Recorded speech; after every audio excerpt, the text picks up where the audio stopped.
तो कहा यह जाता था कि कुछ प्रदेशों में गाय के बारे में दूसरी बात है, इसीलिए हम नहीं कर पा रहे हैं। तो हमने कहा हम हर प्रदेश में जाकर के गौ प्रतिष्ठा ध्वज स्थापित करेंगे, अपने आप वहां की बात हमको पता चल जाएगी। और उत्तर पूर्व के जो राज्य हैं उनके बारे में ज्यादा बात कही जाती थी, तो हमने कहा हम पहले उत्तर पूर्व के राज्यों में जाएंगे। और हम उत्तर पूर्व के राज्यों में गए। बंधुओं, आपको सुनकर के आश्चर्य होगा, लोग हमको कहते हैं कि तुम भाजपा की आलोचना क्यों करते हो। बंधुओं, हम भाजपा की आलोचना नहीं करते, भाजपा में अच्छे अच्छे लोग हैं और अच्छे अच्छे काम उन्होंने किए हैं। हम कांग्रेस की आलोचना नहीं करते, कांग्रेस ने भी कुछ अच्छे काम किए होंगे, किए हैं। हम आम आदमी पार्टी और ये पार्टी और वो पार्टी, हम तो ये पार्टी देखते ही नहीं। अरे एक घर में हमारा भाई किस पार्टी में है हम ये देखेंगे तो फिर भाईपना कहां जाएगा हमें। अगर हमारे घर में 4 भाई हैं और चारों 4 पार्टी में चले गए तो हम उनको भाई मानेंगे कि नहीं मानेंगे। भाई तो रहेंगे ना वो हमारे, कोई किसी पार्टी में चला जाए, जिसको जहां प्रतिष्ठा मिलेगी, जहां अवसर मिलेगा वहां जाएगा। और वहां जाते हैं नेता लोग। नेताजी आज अगर किसी पार्टी में है तो भूल में मत रहना, कल सवेरे दूसरी पार्टी में हो सकते हैं। किसी भी नेता, यहाँ जो बैठे हैं उनके लिए भी बात है, क्योंकि यहाँ इनके यहाँ परंपरा बन गई है। एक तो अभी अभी चुनाव के समय में एक रैली में संबोधन किया और 40 मिनट के बाद दूसरी सभा में जाकर के दूसरी पार्टी में शामिल हुआ। अब तो दिन की भी देर नहीं है, अब तो कुछ मिनटों में काम होने लग गया। इसलिए पार्टी के नाते किसी से संबंध रखना खतरा है। इसलिए जो अच्छा है उसकी अच्छाई के नाते उससे संबंध रखो। गेनी बहन कांग्रेस में है, हमें मतलब नहीं है। वो भाजपा में चली जाए वो हमारी गेनी बहन रहेगी, वो हमारी गाय की बहन रहेगी। कोई भाजपा का व्यक्ति कांग्रेस में चला जाए, अगर उसने गाय के लिए कुछ किया है वो हमारा रहेगा। हमारा संबंध पार्टी से नहीं है, हमारा संबंध हमारी माँ से है। हमने बता दिया हमारी माँ एक, इसीलिए हम भाई बहन है। तो इसलिए माँ से संबंध जोड़े रखो, चाहे किस पार्टी में रहो, किसी भी पार्टी में जाकर के अच्छा काम करो। तो बंधु, हम ये बात इसलिए बता रहे हैं कि जब हम वहां गए उत्तर पूर्व के राज्यों में, तो वहां उत्तर पूर्व की किसी पार्टी ने हमारा विरोध नहीं किया। सबसे पहला विरोध भारतीय जनता पार्टी की ओर से आया। जब ये विरोध आया तो हमको तो रोमांच हो गया, क्योंकि हमने कल्पना नहीं की थी कि गौ प्रतिष्ठा ध्वज यात्रा का विरोध और अपने शंकराचार्य का विरोध भारतीय जनता पार्टी करेगी। लेकिन पुरावा प्रमाण हमारे साथ है। ये पत्र, ये भारतीय जनता पार्टी के लेटर हेड पर लिखा गया पत्र है। नीचे लिखा है और इस पत्र में उन्होंने लिखा है कि गाय का मांस खाना हमारी संस्कृति का हिस्सा है। क्या आप स्वीकार करते हो इस बात को? ये पत्र है, इसकी कॉपी जिसको चाहिए। इंग्लिश में पत्र है, किसी को गुजराती अनुवाद चाहिए हम गुजराती अनुवाद उपलब्ध कराएंगे, हिंदी अनुवाद चाहिए हिंदी अनुवाद उपलब्ध कराएंगे। ऐसे स्वीकार कर सकते हैं। अगर नागालैंड की कोई क्षेत्रीय पार्टी होती और वो ये कहती तब भी हम एक बार मान लेते, लेकिन किसी राष्ट्रीय पार्टी का ऐसा वाक्य ये स्वीकार किया जा सकता है। लेकिन ये पत्र हमको मिला, तो हम इसीलिए कह रहे हैं कि हम पूछना चाहते हैं। और हम और आगे गए तो अरुणाचल प्रदेश में एक विद्यार्थी स्टूडेंट यूनियन का सदस्य आगे आया।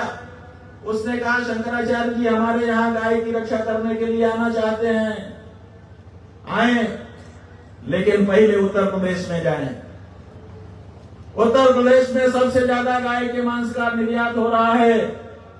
और ये बात मैं प्रमाण के साथ कह रहा हूं, इंटरनेट पर सर्च करके देख लें। हमको बड़ा आश्चर्य हुआ कि ये कैसे हो सकता है। वहां पे तो गोरक्ष पीठाधीश्वर, गोरक्ष माने गाय की रक्षा करने के लिए जो पीठ बना है, उसी पीठ के पीठाधीश्वर मुख्यमंत्री बने हुए हैं। उनके राज्य में ऐसा कैसे हो सकता है? हमने कहा तुरंत कंप्यूटर लाओ, तुरंत इंटरनेट पर डाटा सर्च करो। अभी इस विद्यार्थी को हम जवाब देते हैं कि झूठ बोलता है। और हमारे लड़के लेकर के कंप्यूटर आए, इंटरनेट पर खोजा और खोजने के बाद ये डाटा मिला भैया। ये ग्राफ है, इस ग्राफ में दिखाई दे रहा है कि विश्व में कौन कौन से देश हैं जो बीफ के एक्सपोर्ट में आगे हैं। सबसे पहले ये बड़ी लाइन दिख रही है खंबा, ये ब्राजील का है, और उसके बाद जो दूसरी लाइन है वही भारत का। और इतना ही नहीं, जो दूसरा डाटा हम लोगों ने निकाल करके देखा, उसमें जो भारत के कत्लखाने हैं और जहां जहां से गाय के मांस का एक्सपोर्ट होता है, उसमें सबसे आगे उत्तर प्रदेश दिखाई दिया। ये क्या है? हम क्या सोचते हैं आपके बारे में? और जब परीक्षण होता है तो आप क्या निकलते हो? और जब परीक्षण करने के बाद आप ये निकलते हो तो बताओ अब हम कहां जाएं? इसीलिए बंधुओं, कांग्रेस ने हमारे साथ छल किया। पहले कांग्रेस के सब नेताओं ने वक्तव्य दिया है, बड़े बड़े ग्रंथों में उनके वक्तव्य छपे हुए हैं। सब ने कहा था कि आजादी हो जाए तो हम पहले गाय हत्या बंद करेंगे, कलम की पहली नोक से ये हो जाएगा। हम लोगों ने उन पे भरोसा किया, उनको बहुमत दिया। उन्होंने अपना 2 जोड़ी बैल चुनाव चिन्ह रखा था, उसके बाद दूध पीता बछड़ा गाय का चुनाव चिन्ह रखा था, उस पे हमसे वोट लिया और वोट लेकर के गाय हत्या नहीं रोकी। हमारा मन उनसे टूटा कि अरे ये ठीक नहीं है, ये गाय की हत्या करना है, हटाओ इनको। तो हमने उनको हटाने के लिए काम किया। दूसरे आ गए, उन्होंने वक्तव्य दिया, वीडियो आज भी मौजूद है। उन्होंने कहा ये गुलाबी रंग, पिंक रिवोल्यूशन, ये देख करके तुम्हारा हृदय व्यथित होता है कि नहीं होता है? मेरा तो होता है। તમારું વયું દુખાય છે કે નથી દુખાતું મને ખબર નથી, પણ મારા હૈયામાં તો બહુ હલચલ છે। એટલે हम लोगों ने सुन करके लगा कि अरे अब कोई आया गाय का वक्त। ये अगर प्रधानमंत्री बन जाए तो शायद रात को सोएगा नहीं, सोने के पहला काम गाय का करेगा। लेकिन 10 साल हो गए, गाय की हत्या में बढ़ावा हो गया, गाय की हत्या ज्यादा हो गई, गाय के मांस का निर्यात ज्यादा हो गया। और गाय की बात करने वाले जो लोग थे उनको कह दिया गया शट योर माउथ।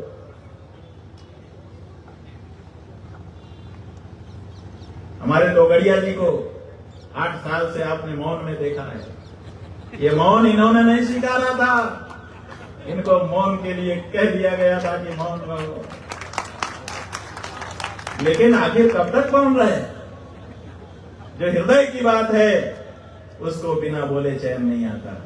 इसलिए हमारे हृदय की बात यही है कि भाई हमारे लिए तो वही प्यारा है जो हमारी माँ का है। हमारा सगा भाई भी अगर हमारी माँ के विरुद्ध होगा हम उसको छोड़ देंगे, और हमसे द्वेष करने वाला भी अगर हमारी गाय माँ के लिए खड़ा होगा तो हम उसका भी साथ देंगे। गौ रक्षकों को गुंडा कहा गया। छत्रपति शिवाजी गुंडे थे? छत्रपति शिवाजी जब छोटी अवस्था के थे, बाजार में जा रहे थे, कसाई गाय को खींच करके लेके जा रहा था, लोग उससे अनुरोध कर रहे थे कि छोड़ दो, नहीं छोड़ रहा था। शिवाजी ने कहा छोड़, उसने उल्टा डांट दिया, चलो हटो। और शिवाजी ने अपने कमर में खोसी हुई तलवार निकाल दी और यूं किया, कसाई का सिर कट करके नीचे गिर गया। वो दिन था कि शिवाजी को लोगों ने अपने कंधे पर बैठा लिया और आज तक उतरने नहीं दिया। शिवाजी क्यों हुए? गौ रक्षा के लिए हुए। गुंडा है ना? हम पूछना चाहते हैं कि शिवाजी की मूर्ति के टूटने पर आप मंच पर खड़े होकर के माफी मांगते हो और कहते हो कि शिवाजी मेरे लिए महापुरुष नहीं, शिवाजी मेरे लिए आराध्य हैं। तो जो हमारे सबकी आराध्य है उसके बारे में आपके क्या विचार है? बताओ। शिवाजी अगर आपके आराध्य हैं तो शिवाजी की जो आराध्या है उसके बारे में आपके क्या विचार हैं? एक कवि ने कहा है कि गाय और इष्ट देवता में कौन बड़ा? तो निर्णय कर दिया कि गाय बड़ी है। लोगों ने कहा, अरे गाय कैसे बड़ी हो सकती है, इष्ट देवता है। कहा, मैं भी यही मानता था, इसीलिए अपने इष्ट देवता की पूजा करने के लिए पूजा की थाली लेकर के गया और मैंने देखा कि मेरे इष्ट देवता तो गाय की पूजा कर रहे हैं। तो जब मेरे इष्ट देवता ही जिसकी पूजा कर रहे हो, वो मेरा देवता कैसे नहीं हो सकता? इसलिए गाय मेरी देवता है। तो गाय हमारी देवता है, उसकी रक्षा के लिए जो खड़ा हुआ वो हमारा धर्मवीर है, गुंडा नहीं। गलत शब्द मत बोलो। कुछ कर सकते हो तो करो, नहीं कर सकते हो तो कम से कम जो गाय की रक्षा के लिए खड़े लोग हैं उनके विरुद्ध तो मत बोलो। ये उत्तर प्रदेश का चार्ट है, इसमें सबसे आगे उत्तर प्रदेश है। बंधुओं, हम ये कहना चाहते हैं कि अपने देश में बहुत कुछ ढोंग आ गया है, दिखावा आ गया है, और उसी का ये परिणाम है कि दिखावे में हम लोग सब मोहित हो जा रहे हैं। जादूगर अपनी जादूगरी में ऊपर ऊपर ऐसे ऐसे करता है, आप उसमें देखने लगते हैं, गिली गिली गिली गिली ऐसे करके हाथ करता है, आप लोग इस हाथ की ओर देखते हैं और इधर वो अपना काम कर लेता है दूसरे हाथ। गिली गिली गिली गिली सब लोग ऊपर देखने लगे और नीचे उसने कर दिया। ये जादूगरी है। तो आज के हमारे जो नेता है वो जादूगरी दिखा रहे हैं। इनकी जादूगरी को फेल करना होगा, क्योंकि जादूगरी से जीवन नहीं चलता है। जादूगरी से पैदा किया जो आम है, जादूगरी से पैदा किया जो भोजन है, वो आपका पेट नहीं भरेगा। आपका पेट असली अनाज भरेगा। और असली अनाज क्या है? असल में हमारे जो धार्मिक प्रतीक हैं, हमारी अस्मिता के प्रतीक हैं, वही हमारे असली अनाज है। उन प्रतीकों की जब रक्षा होगी तब हमारी रक्षा होगी। हमारी गाय ये हमारी संस्कृति की रीढ़ है। अभी हमारे पास समय नहीं है, आपको आप दोबारा बुलाओ और दोबारा बुला करके इसके कम से कम 10 गुना लोग बैठो। हम 10 घंटा भाषण दे करके आपको गाय का महात्म्य समझाएंगे। इतना महात्म्य है गाय का। उस गाय को आप तड़ीपार कर रहे हो। तड़ीपार, तड़ीपार शब्द समझते हो आप लोग? गुजराती में क्या कहते हैं? अच्छा, गुजराती शब्द ये तड़ीपार। अब तो गुजरात के लोग समझते हैं। तड़ीपार शब्द तो आप लोग परिचित हो ना, कई कारणों से परिचित हो।